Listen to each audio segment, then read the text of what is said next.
Anna, honey, wake up. Oh, I have had it. Hurry up! What? I'm ready. For the Coleman family, Mondays are manic. Bye, honey. Make good choices. Wednesdays are wild. And for Anna and Tess, there's never enough time to really understand each other. What? Time's up. It's after 6. But on Friday, You think my life is perfect? You couldn't last one day in my high school. Cookie. that's all about to change. Because things are going to get a little freaky. Why am I in Anna's room? This isn't mine. Those aren't mine. That's definitely not mine. Walt Disney Pictures presents. So, you're in my body and I'm in your body. I'm old! I beg your pardon? Oh, I'm like the Crypt Keeper! Freaky Friday. Why don't we, Yes, a jolt! go? Coming soon to Disney DVD and video.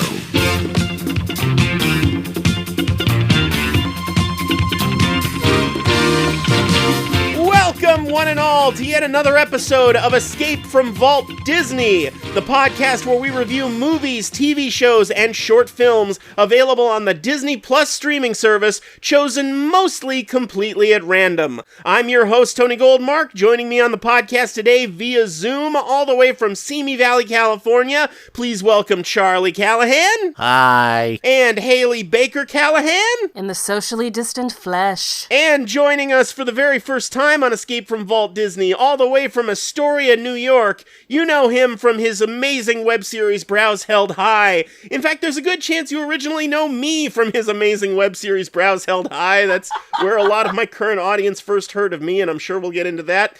You also know him from his work with the Worlds Elsewhere Theater Company, and you know him as Cine-Kyle from my Escape from Tomorrow review. Ladies and gentlemen, Kyle Kallgren! What is up, Capital Wasteland? Life to not fascism, comrade. Life to not fascism. Absolutely. It's easier to type than say out loud, I gotta say. It's a bit unwieldy. Back in 2014, Kyle was very gracious enough to pluck me out of obscurity and do this massive 3-part co-review of Jean Cocteau's La Belle et la Bête for his show Brows Held High, and that exposed me to a much wider audience than I was getting at the time. This was, of course, back when we were both on Blip. Yes. Remember Blip, kids? I vaguely remember Blip. It was aptly named. Yeah. It was on the radar. Now it just sounds like Thanos snapping everyone out of existence. When they started calling it the Blip in Spider-Man Far From Home, I was like, yeah, that checks out, because it's Disney destroying everyone. Right, it was bought by Disney before it vanished from existence. Technically, it was bought out by Maker, and then Maker was bought out by Disney. It was a Matryoshka doll of venture capitalism. It was ridiculous. Oh, Disney. Corporations are fun. There's always a bigger fish. It is week 4 or 5, depending on how you look at it, of Patreon Request Month, and this week the randomizer has chosen Freaky Friday from 2003, requested by Justin Wilton of Cinephile Studios. Who here in this call has seen the 2003 remake of Freaky Friday? I have not. That's one of the Disney live-action movies that I missed. I can't remember if that was because it wasn't exported, because I didn't grow up in America. I was living in Europe at that time, so it just might not have reached our shores, and I might have only known of it through, trailers at the beginning of Disney DVDs that we imported. I remember seeing bits and pieces of it, at the very least up until the point where they have actually made the switch. That's about it. I saw it in theaters because I was the exact demographic for this movie. When it came out, I was a preteen girl who had the Disney Channel. I saw it in theaters too, and I'm not sure why, because I was not the demographic for this in any way. I was neither preteen nor a girl. Maybe I was just bored one afternoon and there was nothing else better playing. But yeah, I did actually see this in theaters, and I remember liking it more than I thought I would. It was directed by Mark Waters, who the following year directed Mean Girls. Yeah, it has a very similar vibe. I've also seen the original version of this movie from the 70s. Yeah, how many of you have seen the original one? With a young Jodie Foster. I saw it on the Disney Channel once. I don't remember that much about it. I don't remember that much about the remake either. I remember the original being a lot quieter than the remake. It was more of a 70s Disney movie, and the remake added wacky hijinks, of which there needed to be. I remember the hairstyles more than anything else in the 70s version. I also remember in the 90s there was another remake of Freaky Friday made specifically for the Disney Channel starring Shelley Long, and according to Disney Plus, just a couple years ago there was another remake of Freaky Friday, also specifically for the Disney Channel, and that one was a musical of all things. Just one day, that's all I need. Just a day without her nagging. Just one day, I beg, I plead, but the drag just keeps on dragging. I feel like a lot of 80s comedies in particular ripped this off. Wasn't there like a movie called Vice Versa with Judge Reinhold or something where Possibly. the dad and the son switch bodies? And more recently there was, what was the name of that movie with Jason Bateman and Ryan Reynolds where they did this? The Change Up or something? I don't know. I mean, arguably 17 again. Right. Also, I feel like a lot of 90s sitcoms had like a Freaky Friday episode. Did they? At least a couple of them. The ones that were magical realism. I mean, it's no secret that body swap comedies are not exactly the most respected subgenre out there. Most people seem to view them as inherently terrible and lame, and Freaky Friday seems to be the only one that gets any respect at all, even though one thing I'm just now remembering about this particular Freaky Friday is that it had a really racist element where the reason they body swap is they get this enchanted cookie from like a Chinese restaurant. Cursed fortune cookie! Yeah. I also remember there was an episode of Bob's Burgers where they made fun of this movie where Linda drags Louise to this all-day mother-daughter counseling seminar and Louise is just not cooperating at all, so as punishment they lock her in a room and force her to watch Freaky Friday. Oh, God. What is that? It's Freaky Friday. On a loop. You're old. And you're young. Wouldn't it be crazy if we switched bodies? No! Tony, didn't we make a Freaky Friday joke in our co-review of La Belle Bête? Did we? Avenant gets shot by an arrow, and then he turns into the Beast, and the Beast turns into Avenant. Was the Prince Avenant the whole time? Did that arrow have magic body-switching powers? Did they both die at the same time and quantum leap into each other? Did they both hold a fortune cookie or some bullshit and wish they could be each other's person for the...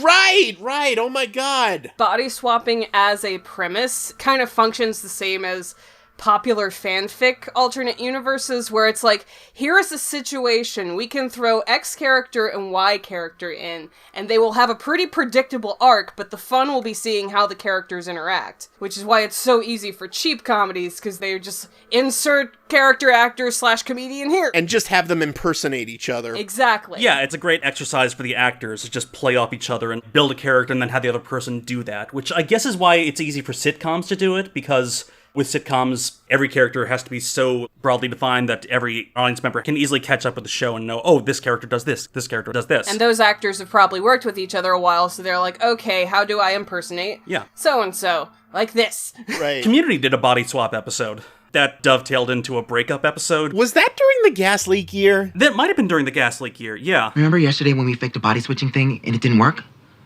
Well, now it's actually worked. So right now, I'm you and you're me. oh my God, this is wrinkling my brain. And of all the days, I got a big important meeting with my study group. Me too. Patrick Willems recently did a video about time loop movies, or movies that basically rip off Groundhog Day, and he pointed out that Groundhog Day was one of those movies that's become so iconic that its title has become a shorthand for its own premise. When people think of time loop movies, they think, oh, so it's like Groundhog Day.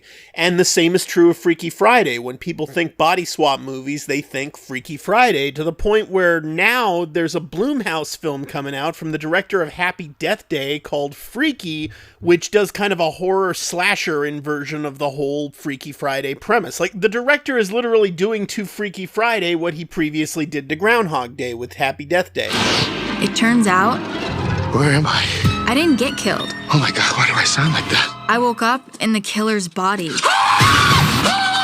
A few years ago, I actually had another idea of how you could do a body swap comedy nowadays, and I'm gonna have to word this carefully, but hear me out. What if you made a body swap movie that was also a trans rights narrative?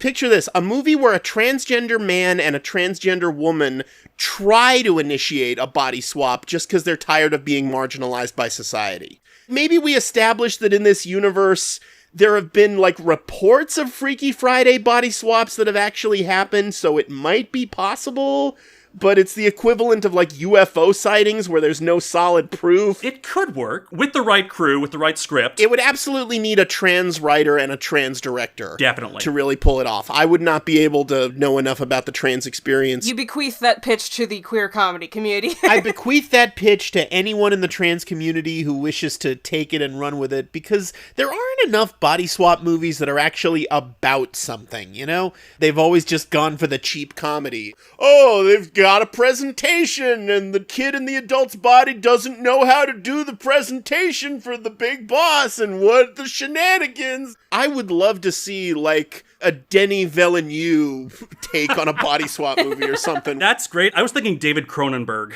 Oh, yeah. Cronenberg.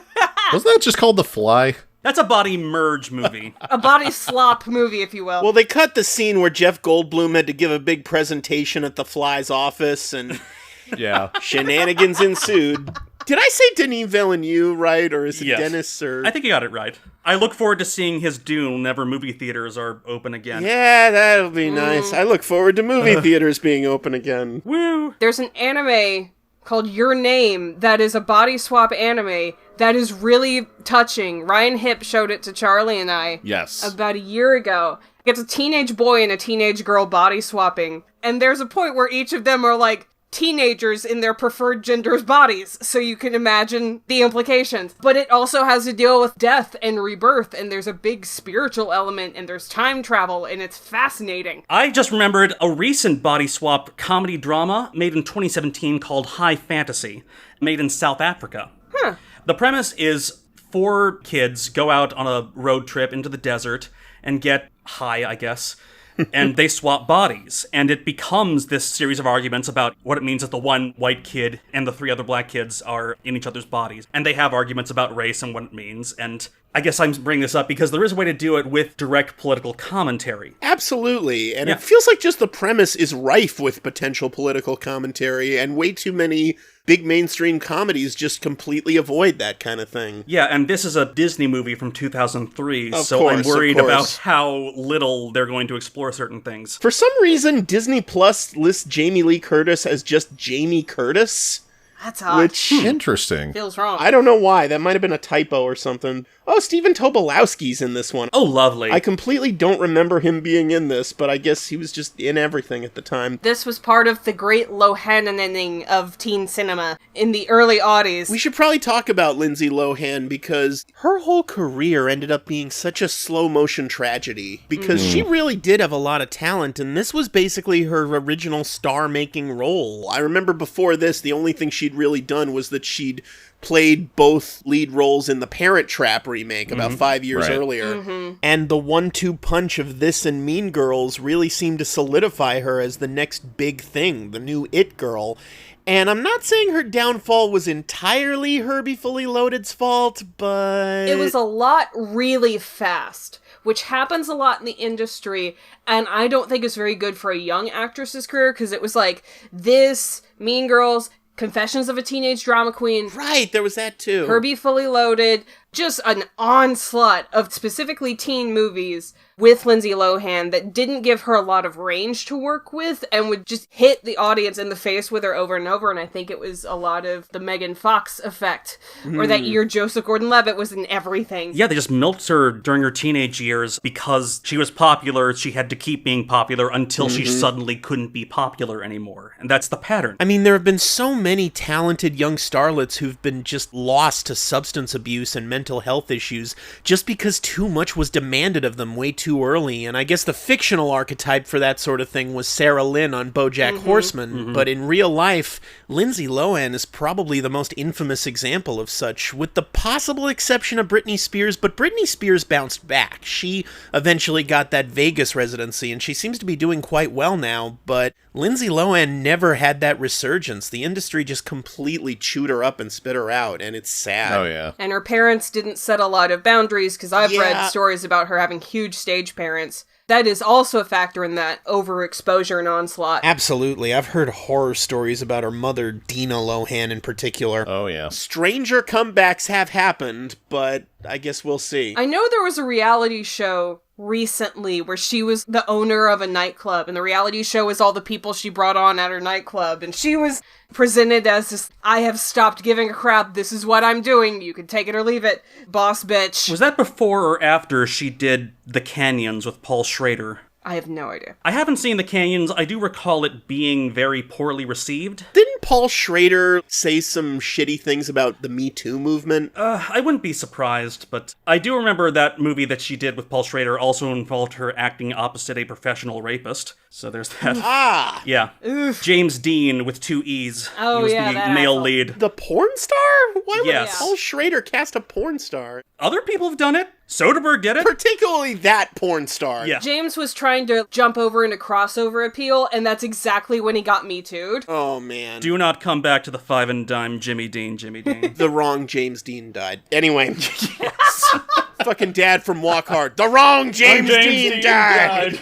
Also, anyone remember I Know Who Killed Me? No. Oh, that. As far as failed Lindsay Lohan vehicles. That was supposed to be her, like, serious adult debut, and it was a train wreck. And that was like 2007. That was only like 3 years after Mean Girls and 4 years after this. So this was a really quick fall. Burned hot and quick. And I remember she had a music career briefly. And There was that expectation people had of pop stars at that time to do everything. You know, Yeah. you're doing TV and movies, and you have a music career. you had to be a triple threat. It was like the 40s all over again. Judy Garland's and Body Glitter. So anyway, we're talking about a Disney movie from 2003, and somehow we got...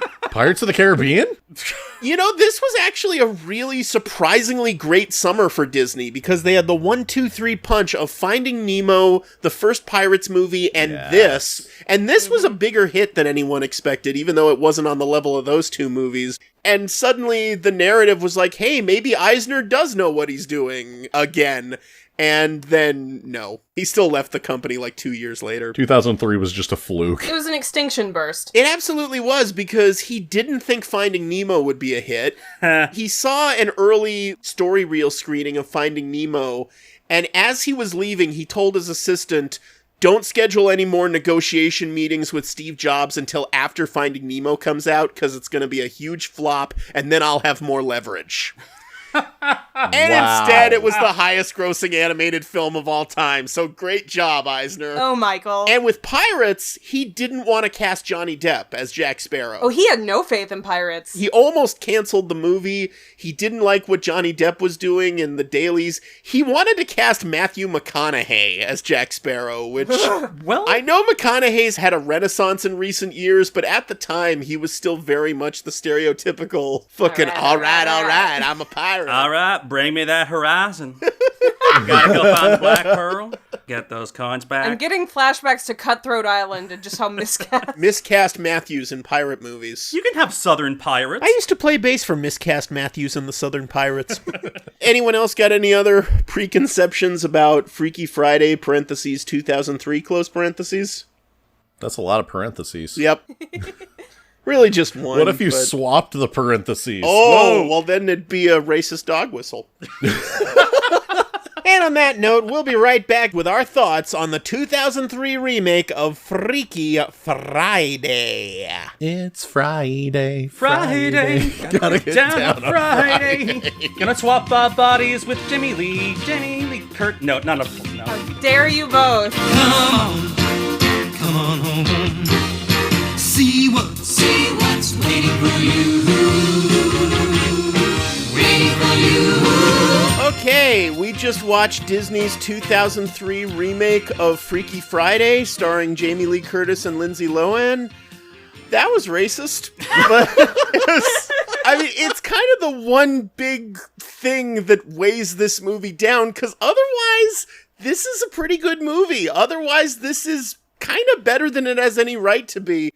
But the Chinese stereotypes in it are just so cringy. They introduced them with a gong sound. Oh, yeah. They use the gong sound so much. At the end, when they switch back, there's a fucking gong sound effect. And the goddamn violins and broad accents. I mean, give the movie this much. This is how low the bar is set for these kinds of caricatures. At least they were played by actual Asian women. Yeah. Yeah, they didn't seem to be speaking actual Cantonese to each other. at least. Yes. Yeah. But still. A couple decades earlier, you just know they would have gotten Mickey Rooney and drag to do both parts, Eddie Murphy style. But... Oh, jeez. And the actresses did have some moments of physical comedy and some good performance choices. It was just kind of bogged down by the stereotype. Elderly Chinese women are wizards who have magic fortune cookies. Even though the fortune cookie is not Chinese. And they just go around ruining everyone's life. So, you have a magic cookie. You live in a restaurant that makes magic cookies, and you just spend your old age just pranking white people? I guess so. I mean... Honestly, I can't think of a better revenge than that. I'm gonna futz with their life. And using a cookie that white people invented. Yes. Like the fake Mandarin said in Iron Man 3. True story about fortune cookies. They look Chinese. They sound Chinese. But they're actually an American invention. Which is why they're hollow, full of lies, and leave a bad taste in the mouth. Let me pitch a remake set in China with a Chinese mom and a Chinese daughter. They go to a McDonald's, haunted Happy Meal toys, and the sound that announces their swap, a banjo. I don't know. Yes! I seem to remember in the original not having like an inciting, this is definitely the thing that has them switch bodies. I looked this up because I was actually curious about this. The original Freaky Friday, literally all that happens, literally the inciting incident for why they switch bodies is at the same time in two totally separate locations by sheer happenstance. They say at the exact same time, in perfect unison, I wish I could switch places with her for just one day. And their wish unaccountably is granted. And we never find out how. There's no magic fortune cookie in the original. So the 70s version is actually kind of less racist. Wow. It makes less sense, but it's also less racist. Yeah. I don't mind that there's an inciting incident. I don't even mind that there's some sort of folklore thing. They just use blatant racism in order to They went out of their way to do it. They rented a location. They straight up called it Asian voodoo. Asian voodoo. Yeah, that's not how anything works. Hey, I'm learning Brazilian Kung Fu. And look, you want to work in a magic element, you want to get some fucking wizard involved or whatever, fine, work out some magical MacGuffin shenaniganism. Who cares? Why do you have to make it racist? Because it's an easy way to say, this is a weird thing that our characters won't know about, but we don't have to explain any magic lore by just saying, oh, it's a freaky cultural thing. We don't have to explain Asian people? What? It must come from the Far East. Those people are just sneaky and mysterious, clearly. Woof. This is the same way that many films use Romany stereotypes. Oh, yeah. Like, if this been like 10 years back, they would have done that. Yeah, but there aren't really any Romany food restaurants. They would have gone to the animatronic fortune teller. Oh, the Zoltar. And big Zoltar. They yes. could have done a Zoltar and made it less racist. It could have easily just been a machine. I mean, Mean Girls had some kind of sticky issues with race as well. Right. And this is very much Mean Girls alpha mode. The Chinese restaurant is called House of Chang. It's like some fucking robot going, okay, basic Chinese restaurant name. House of Chang, sure, and the robot's racist too. In old Chinatown. In old Chinatown. Specifically old Chinatown. This You is know, set in the one. LA. Santa Monica, specifically. The scene where she's shopping, the big shopping montage, that's the Santa Monica Promenade where... Yep, 3rd Street. Where Charlie and I met for the first time, Yep. almost 10 years ago now, so... Holy shit. Yeah, it's been almost 10 years. But yeah, there were a lot of locations in this that were clearly Santa Monica. I don't think Santa Monica itself has a Chinatown, but I know LA does. And there's no old Chinatown. No! It's just Chinatown. Is it supposed to be set in Los Angeles, or is it supposed to be Yes. set in just the general American city that all movies are set in? It specifically mentions the House of Blues on Sunset, so it's supposed to be LA. But they had to make up old Chinatown. But wait a minute, the building where the rehearsal dinner's happening, which they say is just down the street from the House of Blues, that's a real building in Santa Monica. It's a pretty iconic landmark, in fact, and it's nowhere near where the House of Blues on Sunset used to be, and would have been when this movie was made. It's the LA blender. This Sure, is the inherent surrealism of living in Los Angeles and seeing something set in Los Angeles. See, this is what happens when you live in Southern California too Yeah. long. You inherently think everyone in the world cares as much about Los Angeles. The geographic makeup. No one else would give a shit. Is it the same way with New York, Kyle? If something's set in New York and you're like, no, that is not how you get to a museum. Oh, yeah. I mean, you can't take the NQR to Union Square that directly. I mean, okay, I guess you can, but, you travel to Times Square, but, I mean, I grew up in D.C. I actually did a video essay about all the movies that are set in D.C. that get it wrong. Right. D.C. is just monuments and nothing else in movies. You're lucky to have actual neighborhoods represented. Like I said, the racism really is the big element that bogs this movie down. Otherwise, the beat-for-beat story in broad strokes is completely cookie-cutter and generic, and we've seen every beat in this movie 100,000 times. What makes it work is the execution. I actually think the script is pretty clever. It's got some clever stuff in it, and the two lead performances are fucking dynamite golden. Yes. Especially Jamie Lee Curtis. Jamie Lee Curtis is amazing in this. She killed it. Her impression of a teenager is delightful. I can't marry Ryan. Ew! Just fucking nails it. Dead on. The moment early on in the movie that really stuck out for me as just brilliant was when she's yelling at the younger brother and she just gives a pose like, come at me, bro. She's clearly having a blast. I actually did a little research on this movie, and according to Wikipedia, the director and the studio originally offered the mom role to Jodie Foster, who of course played the teen in the original. Makes sense. And she turned it down because she thought it was stunt casting, which she's not wrong. Yeah. But ultimately, it was for the best because I could not see Jodie Foster nailing it to this degree. I don't think Jodie would have that much fun with it. I mean, Jodie Foster's a brilliant actress. I never thought of her as a comic actress. Me neither. She doesn't really have those particular chops. Yeah, but Jamie Lee Curtis does. I mean, A Fish Called Wanda is a classic. Oh, yeah, and even recently, she was hilarious in Knives Out last year. I mean, it's almost redundant to say she's great in this, because she's great in everything. She's Jamie Lee Curtis. Oh, yeah. But in this, especially, holy shit, she just knocked it out of the park. Because for both roles, you have to very clearly be like, this is mom and daughter as mom and daughter, and then this is mom and daughter as each other. Right. So both actresses had to act in two very different ways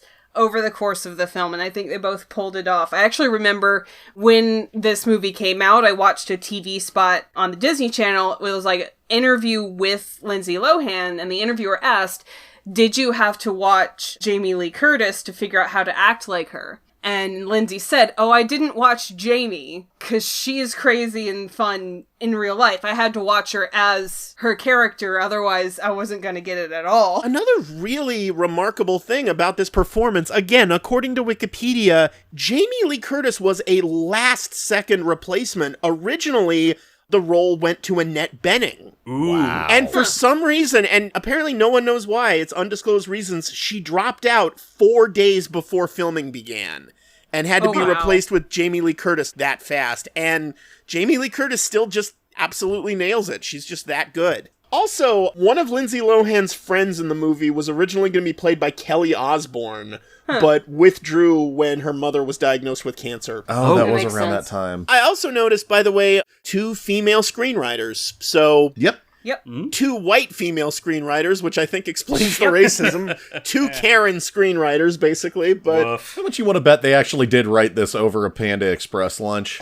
Oh my god. Jamie Lee Curtis plays a character with a stick up her butt. She's always on the phone and always on multiple phones. This was definitely pre-iPhone because she's got all these little doodad devices. 6 billion electronic devices. Pager. A beeper and a BlackBerry and a cell phone and all that. They make it look like she's some powerful businesswoman who's always conquering the world and shit, girl boss kind of thing. And then it turns out she's a therapist, but she's just busy all the time because she's also planning her wedding. And she's being kind of a second wedding bridezilla. Very rare to find a second wedding bridezilla. I would not care that much about catering that second time around. There's a bit, it's like a throwaway joke in the movie where Lindsay Lohan in Jamie Lee Curtis's body gets a reminder that she has a root canal later that day. Mm-hmm. She scheduled a root canal the day before her wedding? What? Oh, God. And there's another moment when one of Jamie's hundreds of cell phones goes off in her purse, and Lindsay in Jamie's body just freaks out and starts screaming. You're a teenager in 2003. You know what a cell phone is. Don't act like you don't. This is an interesting portrayal of therapists and mental illness. Yeah. Right. I mean, there is a lot of preoccupation with being quote-unquote crazy. It was so upsetting to hear the mom in the kid's body just give the advice, if you don't know what to say, just ask, how does that make you feel? Just be there and listen to their problems. I'm like, therapy is really important? Yeah. I don't know. I haven't been to talk therapy yet, but I'm going to assume that's not how it goes. No, there's actual work done. It's a vast oversimplification, but it's a Disney movie. I mean, kids are going to be watching. They're not going to know what therapy is. One thing I am going to go on a small rant about is adult Jamie Lee Curtis's tendency to psychoanalyze her own child instead of communicating. Yes. Like, excuse, ma'am, no. Yeah, she is terrible at communicating with her daughter at the beginning, which I guess she's supposed to be because they're supposed to learn. She takes her door off. Never do that! She takes the door off the hinges of her daughter's bedroom and says privacy is a privilege. Privacy is a privilege. What fucking W. Bush era bullshit is that? Bullshit! I mean, Lindsay Lohan's character is just surrounded by fascists because her teacher's a fascist too. A fascist incel who's still bitter at her mom teachers turning him down for a date at the dance. Absolute legend, Stephen Tobolowsky. Absolutely killed it too. Always. Who at first we just think is the world's worst English teacher. He's just incompetent, but nope, he's incompetent and biased. She correctly interprets 1984 as an indictment of totalitarianism, and he gives her an F for it. Now, granted, I actually did pause the movie on the shot where we see her essay. Let me just read how she opens it. The novel 1984 by George Orwell is an American classic. What? Which explores the F. human mind. F. Yeah, F. Yeah, because sorry, F. Yeah, that's a C mistake. I mean, benefit of the doubt, this was the George W. Bush era, so maybe she was making a comment on the war on terror or some shit. I don't know. And then Jamie Lee Curtis in her body gives a spot-on interpretation of Hamlet, and the guy gives her an F. He gives her an F in the middle of a class for asking a random question, which is not how grades work, so he was just doing that to be a dick. The dude before her just phoned in an answer, and he basically gave the answer for him. I love that guy's answer, like, yeah, Hamlet, he's like the main guy, he's just bopping around, doesn't know what's what. Which is not inaccurate. Well, I mean, I love the idea of Hamlet bopping around. That's what he does. He's bopping around, talking about how everything is, flat and lifeless. This goodly frame, the earth, seems to be a sterile promontory. Bopping around covers a lot of ground. I give him credit for that. And then Curtis as Lohan gloriously eviscerates Tobolowsky's pathetic incel ass for basically being Snape. I mean, that's what he is. Yeah. He's bald Snape. Lindsay Lohan, please summarize Hamlet for me. Excellent job, you still failed. You listed 1984 as an American classic.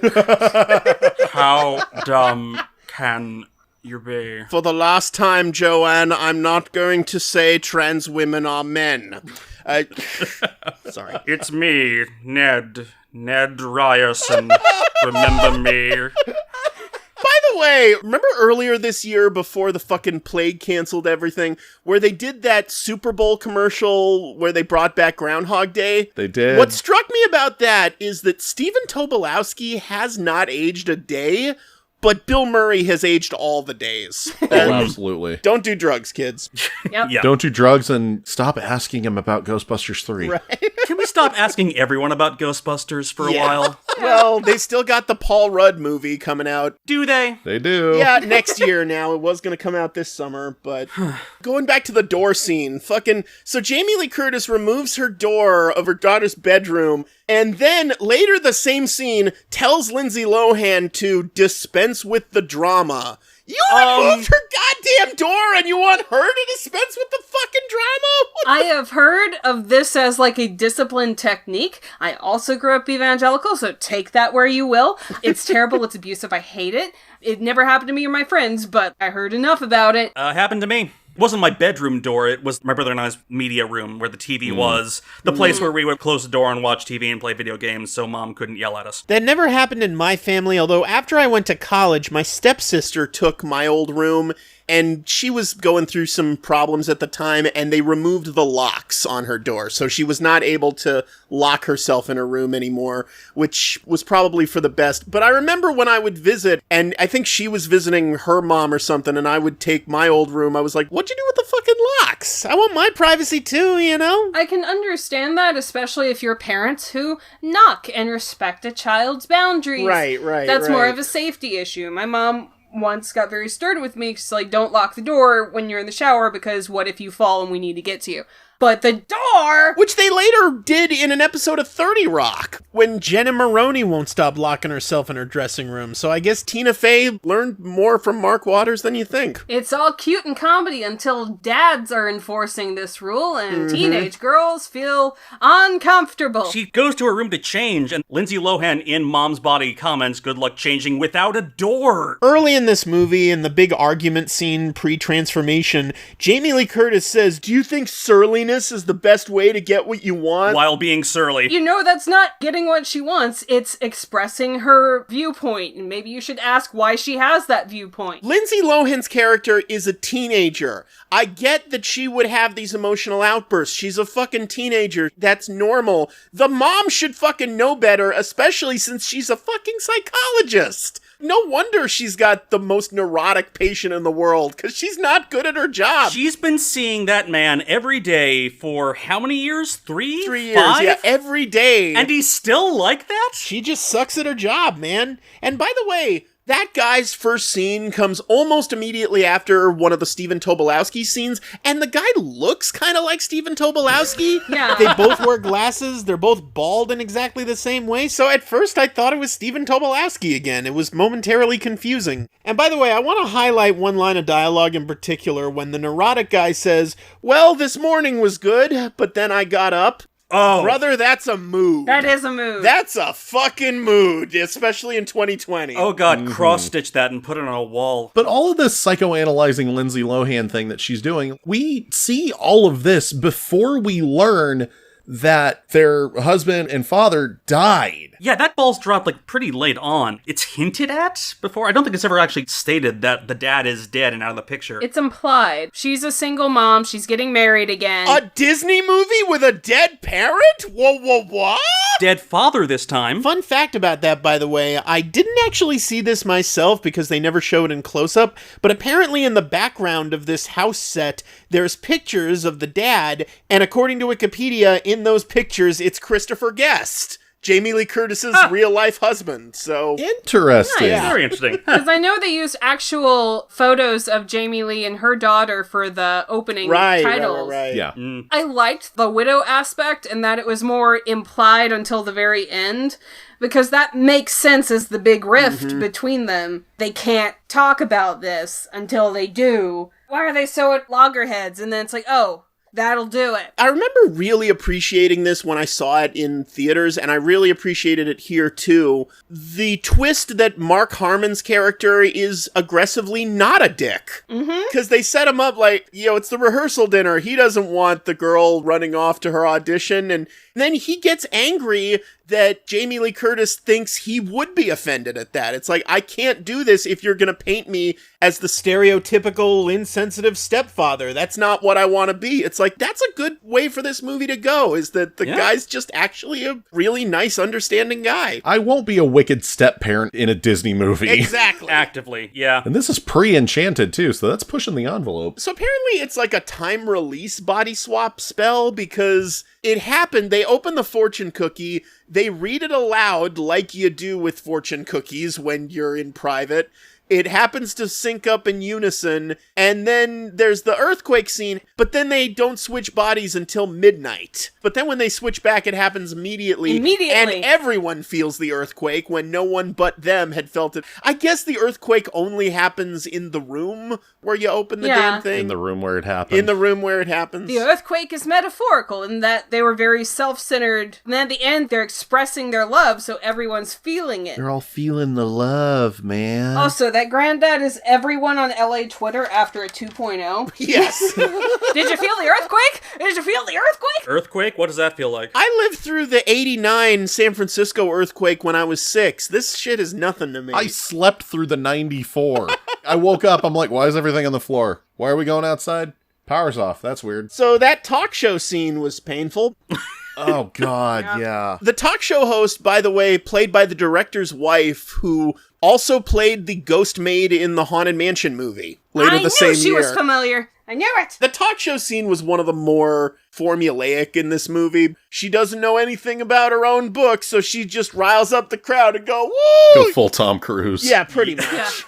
She puts her feet up on the couch to talk about basically the antithesis of her own book. Right. Like, just loosen up. I don't know. Listen to the yeahs, the vines, stuff that kids like. And then she crowd surfs at the end? Yep. How did anything she say warrant a crowd surf? Apparently this had one of the same producers as the Country Bears movie, so... I believe it. The guy was just really into crowd surfing. Like, you gotta have a crowd surf, man. That's the only way to know that she's cool. And Stephen Tobolowsky was in both movies, so... Yeah. Oh, there God, you go. that's right. And then the fucking cameraman is like, dude, your mom's really awesome. She signed my butt. And then they show a close-up of the autograph on the guy's butt. Why? Why, Mark Waters? Why did I have to see that ass today? Why was that necessary in any way? Butts are funny. This was how many years after Space Jam? They were already making Looney Tunes back in action this year. There was no excuse. That's right. Also, who gives a surprise interview? Yeah. Interviews are like booked months in advance, even if there's a cancellation. Surprise! You're going to be on TV. Is she marrying her publicist? Is that who this guy is? I mean, I could buy that. He was her publicist. They fell in love. Sure, why not? Love is love. Marrying a publicist, though, that can't work out. Yeah, probably. I did watch Shirley the other week. The movie about Shirley Jackson. Oh, okay. She was married to her publicist. Oh, I see. Or rather, her editor in real life, and they actually go into how fucked up that relationship is and was. No good can come of it. Shirley, Josephine Decker, very good movie. The moment, and it's like at the same time at the talk show, and when mom, Lindsay Lohan, is changing the test, it's presented as good for their characters. They're taking charge, they're doing things, but the world around them isn't really cool with it. Right. Their respective significant others aren't cool with it. It's not good in the big picture, and it's because they're having the right character arcs in the wrong context. Yeah, and I thought that was cool, and I thought that's a cool way to structure your story. I still thought the talk show scene was kind of dumb, though, but anyway. Yeah, lazily written. Let's talk about the music in this film. There was so much pop punk on the soundtrack. Oh my God, like Andrew WK. Andrew WK, Bowling for Soup, Simple Plan, The Donnas. There's a lot of, like, Baby's first alt scene in there. Yeah. Which is more than I've seen live-action Disney do for teens before. Like, it actually did some homework. It had opinions about the White Stripes. Wrong opinions about the White Stripes, by the way. Yes. How do you like all those other bands and hate the White Stripes? I don't know. The only reason they give is, well, they don't have a bassist. Well, who cares? You don't need a bass when you have those drums, baby. The Doors didn't have a bassist. They're a great band. So you do like the Raconteurs? Come on now. Was this before Seven Nation Army? I think it was right around the time of Seven Nation Army. I think that was 2003. Like, how the hell do you hate the White Stripes after hearing Seven Nation Army? Go fuck yourself. Also, how do you have those opinions in music and not know who Stevie Nicks is? Yeah. Well, that was a decent gag. That was. You look like Stevie Nicks. Who's he? That got a laugh out of me. I mean, it does strain credulity that she wouldn't know who Stevie Nicks is if she knows who Keith Richards is. Yeah. At the end, where she tells the mom in the teen's body, just act like Keith Richards, because, hey, it worked for Johnny Depp, so... I thought the same thing. Yeah, there you go. It's in my notes. I wrote down the same joke. Synergy! And apparently, no one in the crowd can tell that she's not actually playing because she's not doing any finger syncing whatsoever. Even removing the body swap angle, clearly that's someone playing from off stage. Yeah. Like, Ray Charles could see that it's someone playing it from off stage. But, you know, it's a Disney comedy, so... I liked that moment. I don't care how nonsensical it is. That has always been a great moment for me since I saw it originally. I do kind of like that she's playing this hard rock guitar solo with a big perky smile on her face, and she's buoyantly prancing around like a member of the New Christie Minstrels or something. It's just the most un-rock movements possible. Like she's trying to do the Chuck Berry in heels. Getting back to all the bands they name-check in this movie, I made a list of them. The Hives, the Vines, the Yeah Yeah Yeahs, the Breeders, the Ramones, and the White Stripes. none of those bands are on the soundtrack. Yep. Really? With the sole exception of Joey Ramone's solo cover version of What a Wonderful World that plays in one scene. And that's a band that Jamie Lee Curtis's character actually would have heard of. The biggest song they sing, though, is either their own original music or that Britney Spears cover by Bowling for Soup. Okay, I need to talk about that Bowling for Soup Baby One More Time cover, because in the scene, they call the cover of it a classic. I did some research. That recording was made apparently just for this movie. Here's my theory. They wanted to get Fountains of Wayne's cover of Baby One More Time, which hadn't actually officially been released yet. It was only released a couple years later on Fountains of Wayne's Out-of-State Plates compilation, but it was kind of a widely circulated bootleg at the time. Show me how you want it to be. Tell me, baby, 'cause I need to know. Apparently they just recorded it one day in the studio as a goof while they were recording their second album, Utopia Parkway, and when the label heard it, they said, "This has got to be the single!" And the band was adamant that it not be, because they were afraid if it was a hit, it would make them one-hit wonders. Because if your first hit single is a cover, you're basically doomed to become a one-hit wonder. Just ask Alien Ant Farm. Or Taco, or... Oh, yeah. Can I just say, I have no idea what any of you are talking about. Pop punk was just something that happened on another continent. I've heard of Green Day. That's it. I distinctly remember you sang Seven Nation Army in your Jerry video. I'm gonna fight him off, do. A Seven Nation Army couldn't hold me back. Do they count? Do the White Stripes count as pop punk, I guess?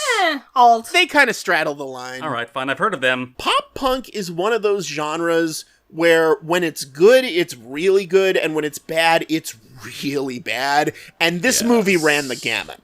The movie opens with a montage of paintings of mothers and daughters set to the original Happy Together, and then slam transition into a fuck-awful cover of Happy Together by Simple Plan. Which was, just fucking nails on a chalkboard. Didn't care for that. Didn't really care for the Bowling for Soup Baby One More Time cover. Actually kind of liked the cover of What I Like About You that plays over the clothes shopping montage. Yeah, that wasn't bad. That was pretty decent. And I also quite liked the original song they did for the movie that they performed at Battle of the Bands. Yeah, I enjoyed that. It was a majority female-fronted band that was also mixed group, because I don't think there was a lot of that at the time. Also, this was the second film, not necessarily in a row, that I've been on this podcast where they play a song by the band in the movie over the end credits. I mean, Lindsay Lohan was starting her singing career at the time, so... She was. Gotta put that on the soundtrack. And it wasn't a bad song, so, I mean, it wasn't a bad movie, so... So I guess this is one of those bands where they have multiple lead singers, so it's basically teenage bare naked ladies. Wow, that sounds bad. Okay, they're teenage fully clothed ladies. Underage, respectfully dressed ladies. There you go. Compared to the previous teen Disney movie that Charlie Haley and I have covered for this podcast, Read It and Weep, a terrible movie, which also has a weird talk show scene, weirdly enough, where someone's promoting a book. At least her friends in this kinda have a life outside her, in the sense that the only reason they really need her is because they have a band and they have an audition and she's their ace lead guitarist who plays the mean solo. I do like that their plan to get her to the House of Blues was just straight up kidnap her. Just straight up kidnap her! Literal kidnapping. They brought duct tape. They brought duct tape. And rope. These people are all crazy. The little brother was... I hated him. A tiny dick. I kind of love to hate him, honestly. I mean, the child actor was actually pretty good, at least compared to most child actors in Disney movies. He is that exact kind of younger sibling. Like the insidious moment at the beginning where he flicks Lindsay Lohan's ear and she tries to punch him and the mom goes, "Hey, leave him alone. See, Mom, she always starts it." Oh, fuck you. Oh, you little shit. I want you to die. I warmed up to the kid once he started playing off the grandpa and they had the little buddy comedy going. Yes. Once they gave them those two to work off of, he was much more tolerable. Can we talk about Chad Michael Murray for a little bit? You got it. Chad Michael Murray, the man with 3 first names. Who is Chad Michael Murray, Kyle? Chad Michael Murray is a boy who was popular in 2003? He was in a lot of things at one point in time. Yeah, and I missed them all. He played the male love interest in this movie. According to Wikipedia, he was on One Tree Hill. Yes. Yeah, he was the main guy in that. There was some Tiger Beat love at that point in time. Yeah, I could see it. And like most young hunks from that time, he is now playing an adult on Riverdale. Of course he is. He is playing a character named Edgar Evernever, who runs a cult that harvests organs. Like you do. This is on Riverdale, the show based on Archie comics. And his character in this gets a little borderline creepy because he kind of falls in love with Jamie Lee Curtis. One coffee and he's going say anything on a cougar. Yeah! He shows up and he starts screaming, "Hit me, baby, one more time," out their window after a coffee. Okay, you were thinking Say Anything. I was thinking The Graduate. With the yeahs instead of Simon and Garfunkel. You're trying to seduce me, Miss Curtis. And then Lindsay Lohan, or rather Jamie Lee Curtis in Lindsay Lohan's body, really aggressively kisses him because she wants him to fall in love with Lindsay Lohan instead of Jamie Lee Curtis. But you realize in universe, oh, that's a grown woman kissing a teenage boy like that. Yeah. And since he thinks he's in love with Jamie Lee Curtis and not Lindsay Lohan, it's kind of sexual assault? Yeah. I mean, I'll give it this much. At least it's not as bad as Jack. I can't decide if the character's a dirtbag or just kind of a himbo. He's an absolute himbo. He just seems sweet and nice and wants to express positive feelings but doesn't know how to. He seems very attached to people who show him positive tension. He's got the haircut, he has good bone structure, he's just here to chill. By the way, speaking of boyfriends, like I said, they couldn't get Jodie Foster in this movie, but the UPS guy in that one scene, that was a cameo from Mark McClure, who played Jodie Foster's love interest in the original Freaky Friday. That's why that scene's there. And he was also Jimmy Olsen in the Christopher Reeve Superman movies and Marty McFly's brother. That's where I recognized him from. Okay. Yep, that's Mark McClure. Hi, I'm Mark McClure. You may have recognized me in other films. There are a couple weird directorial flourishes in this, some of which worked, some of which did not. The scene where Jamie Lee Curtis wakes up in Lindsay Lohan's body, that's shot in a really interesting way with like a Steadicam locked on Lohan's face, just kind of following her around. That worked for me. But then there was that weird scene where Lindsay Lohan and Chad Michael Murray sneak into the teacher's lounge and it suddenly switches to slow motion for no real reason. Is it slow motion or are they just walking inhumanly slow? They might have been, but it looked like slow motion to me.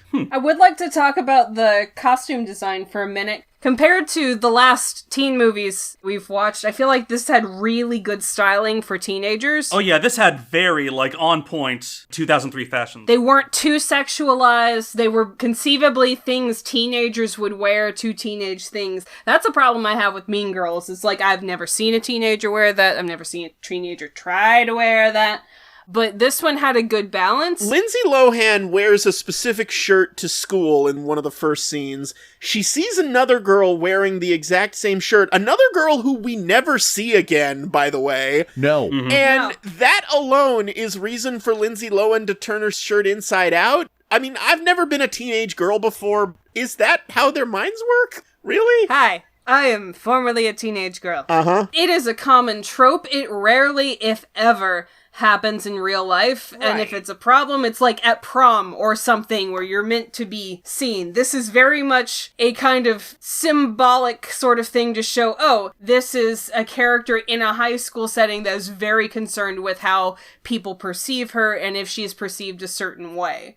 But every time teenager Lindsay Lohan tried to wear a thing, the mom's first reaction was slut-shaming. Right. I never thought a cartilage piercing was a mark of a harlot, ma'am. Yeah, it's just another kind of earring. It's not even weird for girls to have earrings by the patriarchy's definition. I mean, what the fuck? The biggest deterrent to a cartilage piercing is it hurts like hell. Right. Go with that one. This was definitely pandering to teenagers who think the world is out to get them, because part of Jamie Lee Curtis's arc is that she learns, holy shit, the whole world is out to get my daughter. The teacher's got a vendetta against her, and the cheerleader wants her to fail, so... That's two people. Well... That's not the whole world, it's two people. Well, it's kind of the only yes. two people she encounters, so... Right. 2 for 2, I mean... It's the whole world to a teenager. Also, that standardized test was terribly proctored. There was no separation of desks. This is what you're gonna get hung up on. Look, I've taken a lot of standardized tests. Not all of them have been involuntary. I have had to bodily lay across a desk to keep my seatmate from cheating on me once.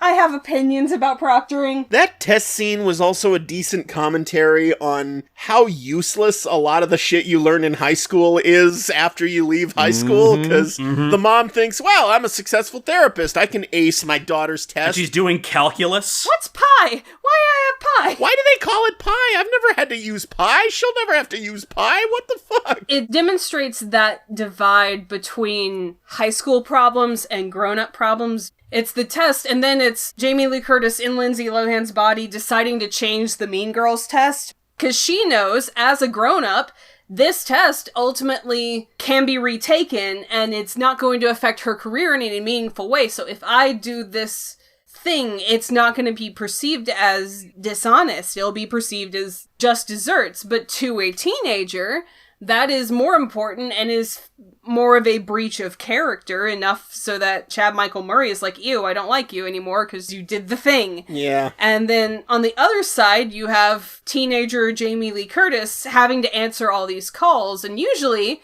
from teenager to your 40s, you get to gradually add responsibilities and have calls to answer and things to decide on as you go. Teenagers don't have a lot of that mental and invisible labor because we know it's a lot for their brains to handle. I will say this, I do appreciate it in movies when they actually explain how the characters are able to live in such a nice house. Like, I've seen movies where a house that nice or nicer is owned by, like, a checkout clerk or something. Here, it's like, yeah, a successful therapist could absolutely afford to live in a house like this, even if she's a single mother. Who definitely had a double income 3 years ago and is probably living off life insurance as well. So I'm reading the Wikipedia page, a couple interesting factoids. Lindsay Lohan's character was originally written as a goth. I can see that. I can see that. And it was Lindsay Lohan who talked them out of it, because I guess she couldn't relate to goth culture. Oh god, 2003 goth culture? Imagine if this was like an Evanescence back then. Oh god! Yes! Corsetry and peasant skirts, oh hell yes! The peak of Hot Topic goth. These were half my friends. Wake me up. Before you go. I'm also reading the IMDb trivia page for this movie. Apparently, originally, Lindsay Lohan's part was going to be played by Michelle Trachtenberg. And she had to back out due to her obligations to Buffy the Vampire Slayer. And coincidentally, she was also originally cast in The Parent Trap, and Lindsay Lohan replaced her there as well. So Michelle Trachtenberg dodged a bullet, because she almost had fucking Lindsay Lohan's career. Wow. This feels made up, but it says here Gwen Stefani was offered a role as a member of the band. Gwen Stefani was way too old to play a teenager at this point. Yeah. That was a producer saying, we need some music people in this picture. Hey, Gwen Stefani, you play rock? You want to play rock? At the end, they've turned back into themselves. They've reconciled. They're at the wedding. They get along now. So we're just not gonna alert the media about the fucking impossible thing that just happened to us? We're not gonna report these Chinese witches with their magic fortune cookies to the authorities? Because the mom doesn't want to be seen as crazy. I'm sorry, you really want to sick the cops on these innocent witches? I'm not saying I condone it, I'm just saying these fucking white Karens would absolutely call the cops on these people right after calling the cops on a random black guy minding his own business. They gave me a cookie. It made me and my daughter see each other better. Monsters! Here comes that Thorazine drip. And they almost had a sequel set up at the very end. That's in the original. The grandpa is telling the little kid, go talk to her. Youth is wasted on the young. The kid's maybe like 8? Girls still have cooties at that age. Maybe he's had a few. He's at a wedding. And the older Chinese woman, who, by the way, they're catering the wedding for some fucking reason, she tries to give them the fortune cookie, and her daughter just tackles the both of them. Bodied him. So, okay, you just fucking killed a man. The old man's fucking dead. There's no way. He has no hips anymore. But yeah, the old matriarch just goes around fucking up white people with body swap bullshit. I mean, if I had magic cookies and I was old and I had nothing to lose, I probably would. Yeah, why not? Drop a cursed trinket or two, just turn into a Rod Serling character. This item shall give you what you wish. Here you go, Mr. President. Here are your cookies. You and Melania just talk. Oh my god. Anyone else have any other notes? Needs more racism. Really, Charlie? More gongs. Needs more racism? Everything punctuated with the gong. Gongs in every scene. Gongs and taiko drums. Taiko drums in the finale. Japanese taiko drums? Yes! The Chinese characters? I distinctly heard taiko drums. Oh, God. Asian voodoo. What are you gonna do? That Asian voodoo that you do. If nothing else, this is just one hell of a time capsule of a movie. Oh, yeah. Especially the music. The music, the technology in it, the fact that they have mass gatherings. Yeah. Remember when you could meet other people in public and you could go to restaurants? Remember when plagues didn't happen? Remember when the government actually followed pandemic playbooks and didn't let plagues get to the point where everyone had to stay indoors at all time and were in hell? The old world is dying, the new world is struggling to be born, and now is the time of monsters. Yeah, what are you gonna do? Vote. Scream. I'm gonna scream. 1984 is an American classic, after all. I, for one, have won the victory over myself, and I do love Big Brother. So, double plus good. Disney plus good. Oh, we got there. Ba-da-ba-ba-da-ba. So I think now is the time to ask the question that's on everyone's lips these days. What's the attraction? So, neither version of Freaky Friday has really ever had any sort of presence in the parks, and why in God's name would it?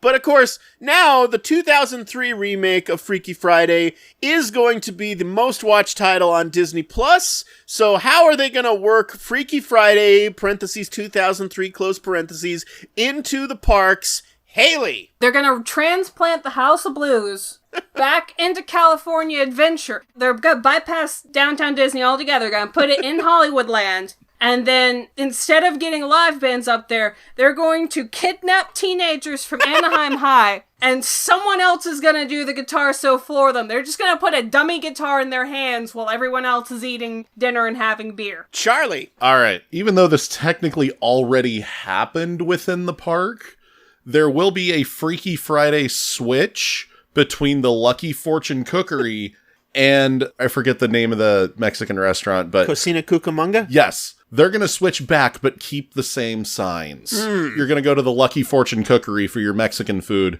and Cocina for your quote-unquote Chinese food. Kyle! well, obviously they do an actual body swap within the park. You know, they put all their Disney money into research, into actually swapping people's brains, and you become your dad for a day. You go around the park as your dad goes around the park as you, and you have all the therapy sessions in the world after that. Well, unfortunately, you're all wrong. Hooray! You're all thinking way too small on this. They're gonna swap the attractions between the actual parks. Like, all the DCA attractions will become Disneyland attractions, all the Disneyland attractions will become DCA attractions. Their exteriors will remain the same, but you'll walk into Soarin' and it'll be Space Mountain. Dude. You'll walk into Splash Mountain and it'll be Grizzly River Run. And you'll walk into Mr. Toad and it'll be the old Superstar Limo, because they're bringing that back, too. I do like the idea of walking into Rise of the Resistance and having it be Incredicoaster. I mean, they're just gonna swap them out every day, so it's like a grab bag. You don't know what you're getting every time. You at least get a fortune cookie at the end of Yes, you each get a ride. fortune cookie, which does allow you to swap bodies with your dad. So, what's our final verdict, folks? Is Freaky Friday from 2003 a Disney Plus or a Disney Minus? Kyle? I give it a Disney B+. Is that plus or minus? I don't allow centrist fence sitters, I'm sorry. Damn it. Stupid binary. I don't think I'd watch it again, but that's because I'm a terrible snob. Disney Plus, it was a good waste of an hour and a half. Charlie? Yeah, I had fun with it, so yeah, Disney Plus. Haley? The humor still holds up to me. Laughed at all the big jokes. Despite the racism, which gets a big old finger wag from me, it's still a Disney Plus. It's unanimous. Disney Plus for me as well. Yeah, the racism is extremely regrettable. I feel the same way about the original Dumbo. Like, I love that, but the crows are... It was 2003 by the time they made this, so there was really no excuse. So, yeah, that part's unforgivable. But, you know, ultimately, Jamie Lee Curtis just so fucking nails it. It's nice to see Lindsay Lohan before the spark in her eyes got extinguished forever. And even though the story is really generic and cookie cutter, or fortune cookie cutter, rather, the script actually has a lot of really clever and funny stuff in it. So, yeah, I'm gonna say Disney Plus. This was pretty good. Better than it had to be. Does anyone have anything to plug? Yes, you can find me on Kyle Kallgren BHH, Browse Ties, my web show. I am on YouTube. I'm also this is new, the executive director of a company that I'm calling Worlds Elsewhere. Me and my friends David and Alana are setting up an online theater company. We've already done one performance of A Midsummer Night's Dream, which you can watch on my channel. And we're setting up for our next performance in October, which shall be a production of Lysistrata, which I shall be assistant directing. You can, of course, find me and all my wonderful shenanigans over at YouTube under the channel of Theme Snark and Friends. Just put out a new video about the Lost Movie Park of Corriganville, which is literally 5 minutes away from where I live. And you can find on all my social media handles at Trickster Bell. You can go to YouTube and watch my show about art history and Disney parks and the interaction thereof. And you can follow me on Twitter at Tony Goldmark. You can also follow this show on Twitter at EFVD Podcast. I've also got a YouTube channel, youtube.com/Tony Goldmark, with a whole lot of videos archived. My most recent video is a State of the Parks editorial video essay about the recently announced changes to Splash Mountain and why I think they're good, actually. I've also got 3 seasons of Some Jerk with a Camera, a whole bunch of One Movie Later vlogs, and even a few scant episodes of this very podcast on my YouTube channel. And you can find every episode of this podcast from various online outlets, including pipedreampodcast.com, which is also home to one of my favorite podcasts, The Weird Alphabet, along with the show I mentioned at the intro, How Did This Not Get Made? And I am on their most recent episode about the proposed Roger Rabbit sequels that never got made. This show is also on iTunes, Spotify, Google Play, all the usual places. If you like what you've been hearing and you want to help us out, please subscribe, please leave a review, give us 5 stars, that helps us get discovered by the algorithm. And if you want to help the show even more, you can pledge to my Patreon, patreon.com/Tony Goldmark, where if you pledge any amount, even the bare minimum of $1 a month, you can hear new episodes of Escape from Walt Disney 1 day early, on Tuesdays instead of Wednesdays. And even on weeks like this, when the episode was late, and I obviously didn't have it ready for my patrons on Tuesday, I do still always release a work-in-progress version of what I've got so far to my patrons every Tuesday. So even when I'm having rough weeks like the week I just had, I always still give my patrons something every week. Once again, that's patreon.com/Tony Goldmark. And speaking of Patreon, next week is the final week of this year's Patreon Request Month. Huge congratulations to everyone whose request got picked by the randomizer. Huge thank you to everyone who submitted one. Now, if you submitted a request and it did not get picked by the randomizer, don't get discouraged, because we will be doing Patreon Request Month yet again next year, and the plan is to do it again every year after that. I don't know if it'll be in September again or what month we're going to choose, because coronavirus fucked up this year's schedule, but we will definitely be doing this again, so you'll have another chance for your requests to be covered. And I am now joined by one of my guests on next week's episode, Mr. Ryan Hipp. How you doing, Ryan? I just got back from the doctor. Turns out I've been diagnosed with a terminal case of existing. Oh, I'm sorry to hear that. But as long as you are in existence, would you like to read off the final patron request of Patreon Request Month, Ryan? I guess I can do that. I'm a little scared, honestly. Fantastic. Smart House, initiate random shuffle mode, please. Initiating random shuffle mode. Make a selection. And the winner is...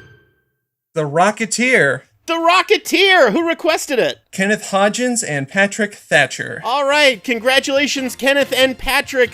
Join us next week on Escape from Walt Disney, when we will cover Disney's 1991 Joe Johnston-directed classic, The Rocketeer. Come on home where your video's playing. Good times are waiting, it's true.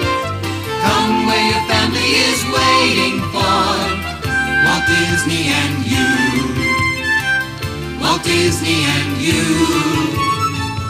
Walt Disney and you. She did something. Some strange Asian voodoo.